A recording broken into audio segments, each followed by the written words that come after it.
राहुल गांधी कह रहे थे डरो मत डरो मत डरो मत, बीजेपी कह रही है खुद डर गए। नहीं, देश के प्रधानमंत्री जब ये कहते हैं, क्या राहुल जी को कहते हैं कि उन्होंने कहा था डरो मत डरो मत डरो मत। आइए देखें कि जब डिबेट के दौरान भारतीय जनता पार्टी को समर्थन देने वाले गोदी पत्रकार राकेश पांडे सामने लोगों के सामने मंच पर दलाली कर रहे थे, तो कैसे समाजवादी पार्टी के प्रवक्ता मनोज यादव ने उन्हें दलाल पत्रकार कहकर बजाया और वहां की जनता भी कई सवाल पत्रकार के सामने रखी। यह सच है कि राजनीतिक भाषणों में अक्सर सच्चाई और असली मुद्दों पर ध्यान नहीं दिया जाता है।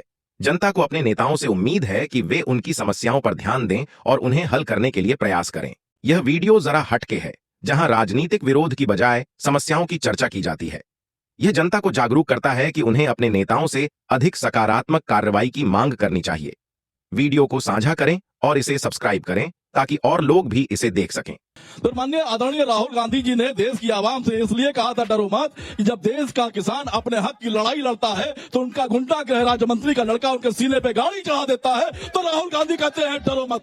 जब महिला सम्मान की बात करते करते पूरी की पूरी भारतीय जनता पार्टी गुंडे ब्रजभूषण शरण सिंह के साथ खड़ी नजर आती है, तो महिलाओं से कहते हैं डरो मत डरो मत डरो मत। जब हाथरस की बेटी के अपराधियों के साथ भारतीय जनता पार्टी खड़ी नजर आती है, तो हाथरस की बेटी से राहुल गांधी जी कहते हैं डरो मत। अरे ठीक है, मैं पूछ रहा हूँ अमेठी की जगह रायबरेली क्यों? बिल्कुल बता रहे हैं। आदरणीय राहुल गांधी जी के लिए उत्तर से लेकर दक्षिण तक कोई एक गढ़ नहीं है। हम अगर उत्तर प्रदेश से 3-3 बार जीतते हैं तो केरल से भी जीत कर आते हैं। हम पूछना चाहते हैं देश के प्रधानमंत्री से, आप बताइए कि बनारस के अलावा आप विंध्याचल के उस पार कभी जा सकते हैं चुनाव लड़ने? दक्षिण के किसी सीट पर जा सकते हैं?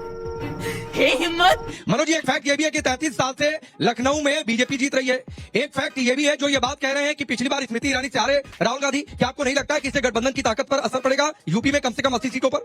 इस डिबेट की शुरुआत करने से पहले मैं एक बात कह दूं, अभी जब आप रिपोर्ट दिखा रहे थे तो मुझे लग रहा था कि प्रधानमंत्री जी की डिग्री पे सवाल है। हमको तो इस मंच पे भी जो है उनकी भी डिग्री पे सवाल है।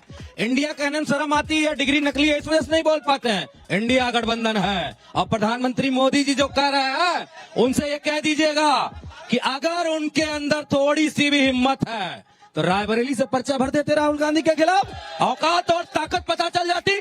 दूसरे को डराने की बात क्यों करते हो मोदी जी? अगर आपके पास प्रत्याशी नहीं है, आपके पास एक सीट बनारस, आप चढ़े जाओ, केरल से लड़ जाओ, तमिलनाडु से लड़ जाओ, आंध्र प्रदेश, कर्नाटक, उड़ीसा से लड़ जाओ, किसने रोका है? अच्छा, एक छोटी सी बात है, फिर मनोज भाई जवाब देंगे। एक छोटी सी बात है, अगर इतना दृढ़ विश्वास था तो वायनाड में वोटिंग हो जाने के बाद क्यों रायबरेली में नाम फाइनल हुआ? क्योंकि डर था कि वहां पर मैसेज गलत चला जाएगा। चक्कर नाचो और इसी में नाचते रहो। बीजेपी नाचे, मीडिया नाचे, सब नाचेंगे और इंडिया गठबंधन सबको नचाएगा। ये हुई ना बात। आप इस कंफ्यूजन में मत पड़े। उत्तर प्रदेश की जनता जो 80 की 80 सीटें आपको बहुमत देके जिताई, और उसमें हम लोगों को क्या बीमारी है क्या? कोई बोलने के टाइम शांत रहो। हमारी तरफ से लोग चुप्पे हैं ना।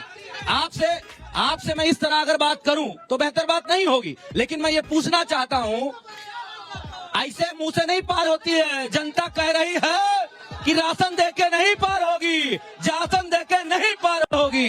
नहीं, लेकिन एक सवाल है मनोज भाई, एक सवाल है, मेरठ में उम्मीदवार पर्चा दाखिल कर देता है तब भी उम्मीदवार चेंज हो जाता है कि भाई तुम बैठो, तुमने पर्चा भरे दाखिल कर दिया, वापस ले लो। नोएडा में 3-3 बार बदल दिया। अरे प्रत्याशियों में उत्साह है कि जीत लेंगे। उत्साह नहीं है, लोग कह रहे हैं कंफ्यूजन है। हमारी लहर है, लोग कह रहे हैं हमारी लहर है, इसलिए जैसे चाहते हैं उसको चाहेंगे, उसको जिता लेंगे। सही पकड़े हैं। मैं एक बार जनता की बातचीत हो रही है तो मैं जनता के बीच जाता हूं और मैं शुरुआत करता हूं, भाई क्या मुद्दा है? कंफ्यूजन तो है कि अगर बार-बार 10-12 सीट पर बार-बार उम्मीदवार बदला जाए तो लोग कह रहे हैं कंफ्यूजन है। ये उम्मीदवार बदलते वो हैं जिनके पास उम्मीदवार के विकल्प होते हैं, जिनके पास उम्मीदवार के विकल्प ही नहीं, ये भी लोग कहते हैं कि डिसीजन नहीं ले रहे। यहाँ देखिए, ये भी लोग कह रहे हैं कि अखिलेश यादव डिसीजन नहीं ले पा रहे। नहीं, अखिलेश यादव के पास इतने विकल्प हैं कि वो किसी के उतार दे तो तय नहीं कर पा रहे हैं, इतना विकल्प है कि तय नहीं कर पा रहे। अरे भाजपा तो टिकटें वापस कर करके जा रहे हैं, उनका क्या बोलोगे? उनमें भी कुछ बोलो।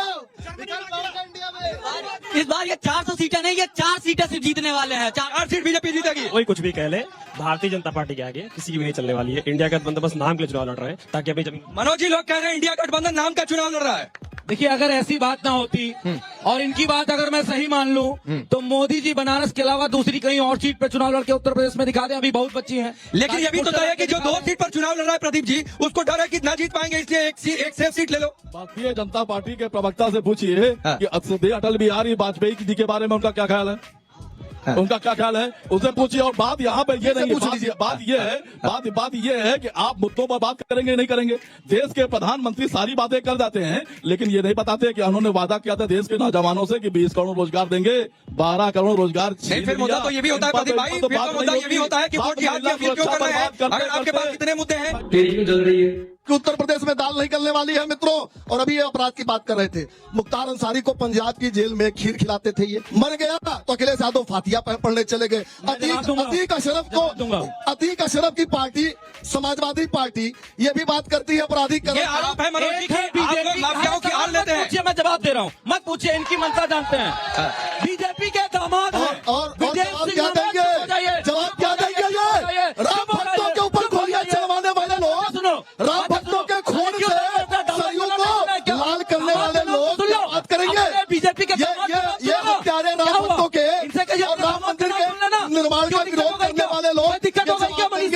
ये सवाल पूछेंगे, ये सवाल पूछने लायक है, नैतिक अधिकार नहीं है। रुक तेरे को बताते देश में आज तक भारत सरकार ने किसी हत्यारे को कोई भी पुरस्कार नहीं दिया है, और जिनको हत्यारा कर रहे हैं मोदी सरकार ने उनको पद्म विभूषण दिया है। तो इनको माफी ये तय नहीं है।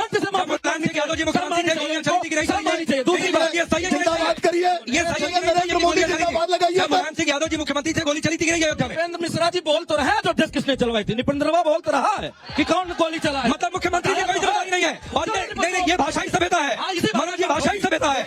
यही लोग कहते हैं कि आप लोग माफिया की आड़ लेते हैं। मर्यादा रखिए, थोड़ी मर्यादा रखिए। हमर मिटे जो अपने देश के लिए, जिए तो बस जिए वतन के लिए, भरे जो मिट्टी खुशबुओं से कर विकास, नेता वही तो चाहिए। चलिए बोलिए। भैया डिबेट हो रही है, एक भी रोजगार के सवाल क्यों नहीं पूछे गए? क्या युवाओं को रोजगार को जो वादा किया उस पर सवाल क्यों नहीं पूछे गए? सत्ता से पूछता हूँ कितना रोजगार दिया? कौशल जी के घर में हत्या होती है, उनके बेटे के रिवॉल्वर से हत्या होती है। एक गिरफ्तारी तो बनती थी है, बीजेपी प्रवक्ता हमको बताया कि गिरफ्तारी इनसे बात करना चाहेंगे, ये बेरोजगारी पे बिल्कुल बात नहीं करना चाहते, महंगाई पे बिल्कुल। भाई अपने नेताओं को कहिए ना कि बेरोजगारी के अलावा किसी मुद्दे पर ना बोलते। इनसे एक ही- ये कौन समझाएगा आपके नेताओं को? ये चीज सत्ता पक्ष को समझिए ना, सत्ता पक्ष जो है वही सब सोचेगा ना। माने विपक्ष नहीं सोचेगा, विपक्ष तुष्टीकरण, ठीक है, एंटी स्टेटमेंट सब सुनिए, जिस तरह देश में बीजेपी बर्बाद करने में पूरा हाथ है, पूरा हाथ आप मीडिया वालों का है, आप सत्ता पर से सवाल पूछ रहे तो दिक्कत होने लगी। एक सर्वे रिपोर्ट आ जाए कि बीजेपी चुनाव हार सकती है, फिर आप अगले दिन प्रधानमंत्री मोदी की भाषा में गिरावट देखिए। पूरी पार्टी मुसलमानों को भगाने में लग जाएगी, हर भाषण में मुसलमान आ जाएगा, पाकिस्तान आ जाएगा। हार के अंदेशे से बीजेपी धर्म की रस्सी पकड़ने लग जाती है। आज की बीजेपी को धर्म की राजनीति के बिना चुनाव लड़ने नहीं आता है। राजनेता काम करने और नहीं करने के आरोपों और दावों के बीच से ही निकल कर आए तो सबसे अच्छा है। धर्म के नाम पर लोगों को डराकर भरमाकर कोई नेता अब ना निकल कर आए। देखा आपने, ये हाल है गोदी मीडिया का। आपकी क्या राय है? कमेंट बॉक्स खुला है। धन्यवाद।